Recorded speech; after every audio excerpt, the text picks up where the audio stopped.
एक मुलाकात ऐसी शख्सियतों के साथ जिन्होंने दिया है अपने जीवन को एक नया मुकाम। रूबरू कराएंगे ऐसी कुछ हस्तियों के साथ एक खास शख्सियत के साथ मुलाकात जयदेव पटेल के साथ नंबर 1 इंडिया न्यूज पर। नमस्कार व्यूअर्स, मैं जयदेव पटेल और आप देख रहे हैं नंबर 1 इंडिया न्यूज। आपका एक बार फिर स्वागत है एक खास शख्सियत के साथ मुलाकात प्रोग्राम में। आज हम बात करेंगे अमेरिकी राष्ट्रपति डोनाल्ड ट्रंप के दूसरे कार्यकाल का जो शपथ समारोह है रात को 10:30 इंडियन समय के अनुसार। इसको लेकर कहीं न कहीं भारत के विदेश मंत्री एस जयशंकर भी अमेरिका पहुंच चुके हैं, तो साथ ही कहीं उद्योगपतियों को भी कहीं न कहीं इसको न्योता दिया गया है। ऐसे में जो शपथ ग्रहण समारोह है ये कितना अहम रहेगा भारत के लिहाज से, अमेरिका के लिहाज से और भारत और अमेरिका के रिश्तों के लिहाज से, और क्या इससे जो दुनिया भर में जो युद्ध चल रहे हैं क्या उस पर विराम रहेगा शपथ समारोह के बाद में, जिस प्रकार डोनाल्ड ट्रंप का जो रवैया है उसको देखते हुए। इन तमाम बात करने के लिए हमारे साथ खास सामान है retired major general A K. Siwach. मैं जनरल ए.के. सिवाज आपका बहुत बहुत स्वागत है आज हमारे प्रोग्राम में। थैंक यू वेरी मच जी, मैं जनरल ए.के. सिवाज, आपसे मेरा पहला सवाल है कि आज अमेरिकी राष्ट्रपति डोनाल्ड ट्रंप का दूसरे कार्यकाल का शपथ समारोह रात को 10:30 पर है इंडियन टाइम के अनुसार। इसको लेकर एस जयशंकर विदेश मंत्री पहुंचे हैं, तो भारत के उद्योगपतियों को भी इसका न्योता दिया गया है। ऐसे में जो शपथ समारोह है कितना आम है भारत के लिहाज से, अमेरिका और भारत के रिश्तों के लिहाज से? हाँ देखो, ये बिल्कुल इम्पोर्टेंट है बहुत ज्यादा कि भारत के लिए नहीं पूरे वर्ल्ड के लिए, क्योंकि अभी डोनाल्ड ट्रंप 47 प्रेसिडेंट की शपथ लेंगे और ये सच्चाई है 45 प्रेसिडेंट भी वही थे। और अब ये 3-4 चीजों के ऊपर ध्यान दिया जा रहा है कि हो सकता है कि वो इकोनॉमी पे बहुत ज्यादा टेंशन डालेंगे, अपनी इकोनॉमी अमेरिका फर्स्ट। उसके कारण वो जो देशों के साथ उनका ट्रेड डेफिसिट है, टैरिफ भी लगा सकते हैं, वो चीन पे लगा रहे हैं, टैरिफ लगा सकते हैं जिस प्रकार से उन्होंने थ्रेटन भी किया है मैक्सिको में, भारत में भी हो सकता है टैरिफ जो है लगा सकते हैं। उनका अभी इकोनॉमी पे ध्यान होगा, अपनी इंटरनल इकोनॉमी पे, और वो अमेरिका फर्स्ट की तरफ जाएंगे। दूसरा वो इलीगल माइग्रेशन है उसकी तरफ को भी रोकने की कोशिश करेंगे, जो मैक्सिको से भी होती है, कनाडा से भी, और जो इलीगल माइग्रेंट्स हो गए उनको भी डिपोर्ट करने की बात कर रहे हैं। और इसके साथ साथ इम्पोर्टेंट है जो जिस प्लेटफॉर्म में वो जीत के आए हैं कि भाई दोनों लड़ाइयां जो है वो बंद करा देंगे, और ये लड़ाई का माहौल एकदम जो पूरे वर्ल्ड में खत्म करने की कोशिश करेंगे। ऐसे में लगता है कि जो इजराइल हमास लड़ाई की पहल हो चुकी है खत्म होने की, जिस प्रकार से उन्होंने कहा था कि अगर मेरे जो 20 जनवरी से पहले जब मैं शपथ लूं, अगर होस्टेजेस आना जाना स्टार्ट नहीं हुआ तो फिर हेल विल फॉल लूज। तो इसको देखते हुए वो स्टार्ट हो चुका है। 3 जो इजराइल के होस्टेजेस थे उनको छोड़ दिया गया है। और इसी प्रकार रशिया यूक्रेन के वार भी कह रहे थे कि जल्दी वो आने बाद खत्म कर देंगे। तो ऐसा लगता है ये दोनों युद्ध हैं, इनके खत्म होने के चांसेस ज्यादा हैं। तो इजराइल हमास और रशिया यूक्रेन लड़ाई जो है वो इमीडिएटली तो खत्म शायद नहीं होगी, पर लगता है आने वाले कुछ समय में जो डोनाल्ड ट्रंप खत्म करने की कोशिश करेंगे, कोई फॉर्मूला निकाल के बातचीत करके यूक्रेन और नेटो और प्लस रशिया से बात करके। तो इसमें कोई शक नहीं। एक और सबसे इम्पोर्टेंट चीज है इकोनॉमी को देखते हुए, वो चाइना पे अगर टैरिफ लगाते हैं तो उसका नेगेटिव इम्पैक्ट भी हो सकता है भारत के लिए, जिसकी बातचीत हम आगे करेंगे। रूस पे भी वो टैरिफ लगाएंगे और उसके ऊपर इकोनॉमिक सैंक्शन बहुत लगाएंगे, रूस पे भी, ईरान पे भी, और कुछ इकोनॉमिक सैंक्शन वो लगा सकते हैं चीन पे भी। अब बात आती है भारत को देके, अगर आप क्या कुछ बदलाव हो सकता है, वो जो इम्पोर्टेंट चीज है जो आप पूछेंगे तो फिर बात करते हैं। जी, मैं जनरल ए.के. सिवाज, इससे पहले मैं जो अमेरिका राष्ट्रपति के रूप में डोनाल्ड ट्रंप का आज जो शपथ समारोह होना है, इसका जो दूसरा कार्यकाल रहेगा डोनाल्ड ट्रंप का, ये आतंकवाद के खिलाफ कितना प्रभावशाली होगा? हाँ बिल्कुल बहुत प्रभावशाली होगा, क्योंकि वो आतंकवाद के बिल्कुल अगेंस्ट है। वो बिजनेसमैन है एक्चुअली, और वो इकोनॉमी को बहुत अच्छे से समझते हैं। तो पहले तो वो पूरे वर्ल्ड के अंदर वो चाहेंगे कि अमेरिका फर्स्ट, अमेरिका को की इकोनॉमी को सुधारना, और आतंकवाद का अगेंस्ट जाएंगे, इसमें कोई शक नहीं है।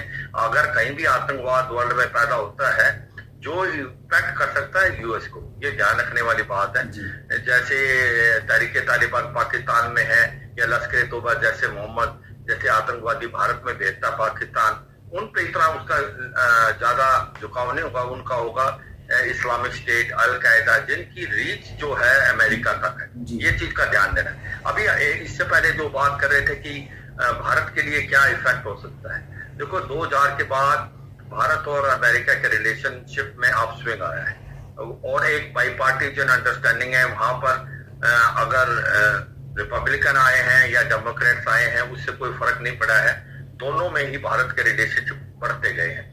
भारत ने 4 बेसिक एग्रीमेंट भी साइन किए, अभी पांचवा भी कर दिया है, कि एक GSO MI जो जनरल सिक्योरिटी और मिलिट्री इंफॉर्मेशन, फिर COMCASA communication cooperative and security arrangement, फिर LEMOA logistic exchange memorandum of agreement, और फिर बेका बेसिक एक्सचेंज कोऑपरेशन एग्रीमेंट। और ये जो 3 लास्ट वाले हैं, ये पिछली बार डोनाल्ड ट्रंप के जो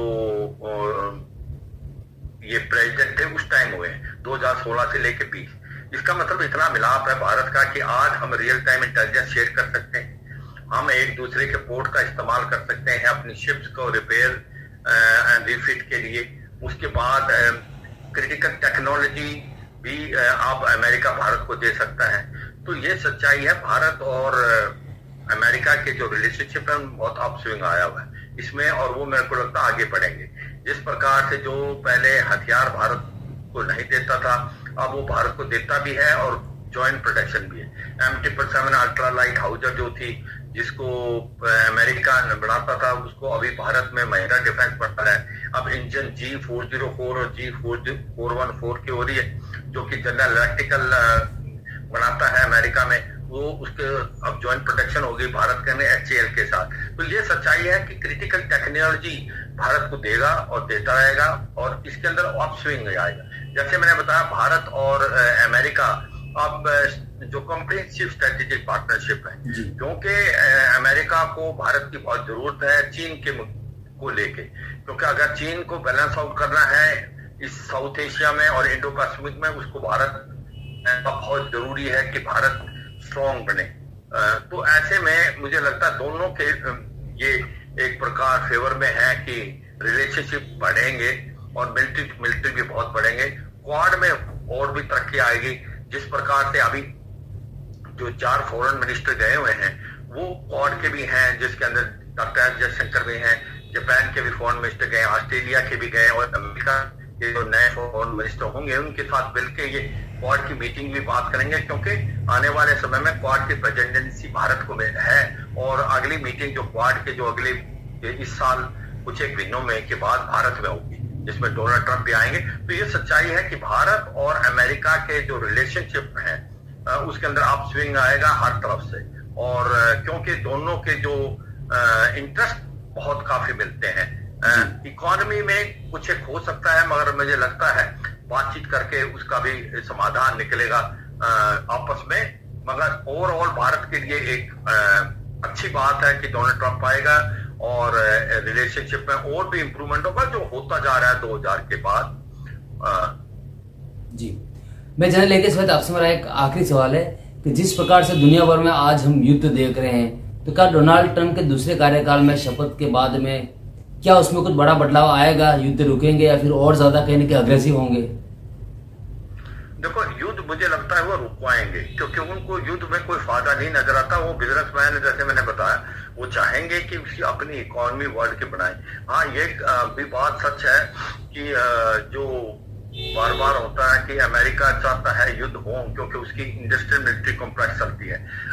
अमेरिका के हथियार बिकते हैं तो अमेरिका की इकोनॉमी बहुत अच्छी होती है, क्योंकि अभी जो रशिया, यूक्रेन और इजराइल, हमास और इजराइल, हिजबुल्ला, ईरान और हौती रिबल के अगेंस्ट लड़ाई जो चली थी, तो बहुत ज्यादा हथियारों की बिक्री हुई है अमेरिका की। मगर ये भी सच्चाई है, इससे एक प्रकार से पूरा वर्ल्ड की इकोनॉमी डिगमगा गई। फूड, फ्यूल, फर्टिलाइजर की महंगे हो गए, और इससे ऐसी सिचुएशन पैदा होगी कि वर्ल्ड वार तक हो सकती। तो इसलिए वो नहीं चाहेंगे कि ये लड़ाई बढ़े, और ये लड़ाई दोनों को रुकाने की कोशिश करेंगे। जहां बात आती है कि उनके हथियारों की, क्योंकि पहले ही वो बोल चुके हैं कि नेटो कंट्री है, 2% से 5% तक अपने GDP स्पेंड करना चाहिए हथियारों के लिए। वो मुझे लगता है प्रेशर डालेंगे और उससे हथियार इससे बिकेंगे, क्योंकि अब पूरे वर्ल्ड के अंदर ये लगने लगा कि लड़ाई के दायरे में कोई भी आ सकता है। जैसे किसी टाइम में फिनलैंड और स्वीडन वो इंडिपेंडेंट रहना चाहते थे, मगर इस लड़ाई के देने के बाद वो भी नाटो ज्वाइन करके।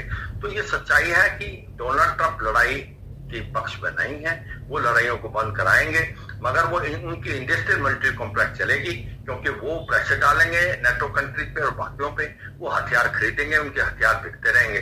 तो मुझे लगता है कि इस पॉइंट ऑफ व्यू से डोनाल्ड ट्रंप जो है वो ज्यादा इफेक्टिव होंगे, ज्यादा एक प्रकार से स्टिक होंगे कि लड़ाई जो है वो वर्ल्ड के अंदर रुकनी चाहिए। और रशिया यूक्रेन और इजराइल हमास, इजराइल हिजबुल्ला और इजराइल के लड़ाई खत्म होने की चांसेस है।